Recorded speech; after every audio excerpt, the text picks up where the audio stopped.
আসসালামু আলাইকুম রহমতুল্লাহি ওয়া বারাকাতুহু। মুশকিল হাসান তদবিরখানার পক্ষ থেকে সবাইকে স্বাগত। বন্ধুরা কেমন আছেন? আশা করছি সকলে ভালো আছেন। আলহামদুলিল্লাহ, আপনাদের দোয়ায় আমিও ভালো আছি।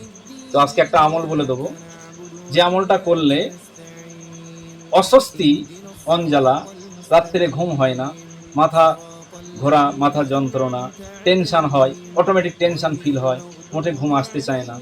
কেউ দেখেন কোনো ভালোবাসার ফাঁদে পড়ে টেনশান করছে, কেউ দেখেন রোগ যন্ত্রণায় টেনশান হচ্ছে, শুধু ঘুম হচ্ছে না, পারিবারিক কোনো অশান্তিতে ভুগছে।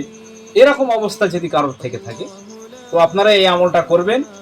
আশা করছি আল্লাহ পাকের দয়ায় টেনশান আপনার মাথার থেকে চলে যাবে, ফিরবি ঘুমও চলে আসবে, আপনি শান্তিতে একটু ঘুমাতে পারবেন। তো কাজটা কি করবেন? এমন বেশি কিছু না, আপনারা দরুদ শরীফ পড়বেন। কোন দরুদ শরীফ পড়বেন? আল্লাহুম্মা সাল্লি আলা মুহাম্মাদিন নাবিয়্যিল উম্মিয়্যি ওয়া আলিহি ওয়া সাল্লাম। এই দরুদ শরীফটা আপনারা 100 বার পাঠ করবেন।